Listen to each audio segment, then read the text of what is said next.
ये दो लड़के थे ना, अब दो लड़के में एक लड़का तो बड़का हो गया, वो तो लोकसभा में नेता प्रतिपक्ष बन गया। अब बड़का लड़का तेवर भी बढ़ के दिखा रहा है, तो छुटके वाले के लिए बहुत बड़ी समस्या होने वाली है। कारण क्या है कि दोनों एक ही मर्ज के मरीज हैं। हिंदी फिल्मों में होता था ना कि पुराना आशिक अगर लौट आए तो लव ट्रायंगल क्रिएट हो जाता था।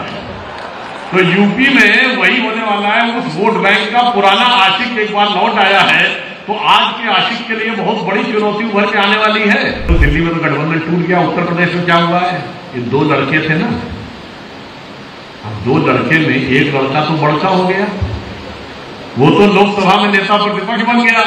अगर दूसरा वाला वहां रहता तो फिर भी नेता प्रतिपक्ष रहता, वो तो छुटका हो गया।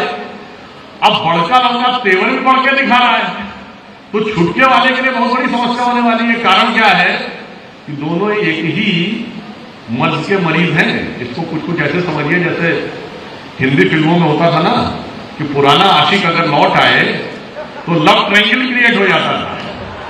तो यूपी में वही होने वाला है। उस वोट बैंक का पुराना आशिक एक बार लौट आया है, तो आज के आशिक के लिए बहुत बड़ी चुनौती उभर के आने वाली है।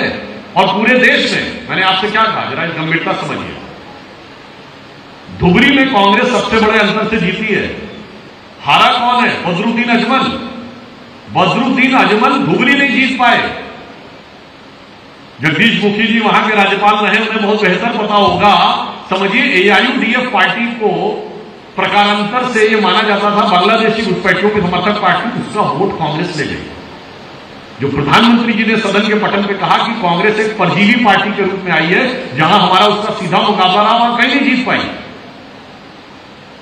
जहां पर वो दूसरी पार्टियों के दम पे चली, तो एआईयूडीएफ का वोट उसे मिला, असम में उनका राइज हुआ। उत्तर प्रदेश में 9 कुछ वोट पाके, प्रतिशत वोट पाके 6 सीटें पाई। और आप देखिए किसको किसका वोट ट्रांसफर हुआ, इससे समझिए। अखिलेश यादव जी अपनी सीट पे, कन्नौज पे, जो उनकी खानदानी सीट मानी जाती थी, 1,72,000 से जीते। और राहुल गांधी 3,90,000 से जीते रायबरेली, जबकि उनका ना जिला पंचायत है, ना नगर पंचायत है, ना विधायक है, ना जिला पंचायत के सदस्य हैं। इसका मतलब एक का वोट ट्रांसफर हुआ, दूसरे का नहीं ट्रांसफर हुआ है, दूसरे का ट्रांसफर करने लायक था नहीं। अब आप आइए कर्नाटक में जेडीएस के वोट की कीमत, महाराष्ट्र में सबसे बड़ी पार्टी बने महाविकास अघाड़ी के ऊपर, 14 सीटें केरल में जीती मुस्लिम लीग के ऊपर, तेलंगाना में तेलंगाना राष्ट्र समिति की कीमत पर। इसलिए हम मैं कह रहा हूं कि कांग्रेस का राइज हमारे लिए चुनौती नहीं है, जो आज उनके साथ खड़े हैं उन्हीं के लिए चुनौती है। और वो इस बात को समझ नहीं पा रहे हैं कि वो सारी क्षेत्रीय दल जिन्होंने कांग्रेस से वो वोट बैंक खींचा था, कहीं ऐसा ना हो कि स्वर्गीय राजीव गांधी जी से वोट बैंक मुलायम सिंह जी खींच के ले गए थे और लालू प्रसाद यादव जी खींच के ले गए थे। अब राजीव गांधी जी के बेटे जी मुलायम सिंह जी और लालू यादव जी के बेटे जी से वो वोट खींच के ले जाने के चक्कर में न रहे। तो अभी आप देखिएगा इनमें आपस में बहुत जबरदस्त जवाबी कव्वाली होने वाली है। इसलिए हमें उन चीजों में नहीं पड़ना है, हमें लक्ष्य बिल्कुल सामने रखना है।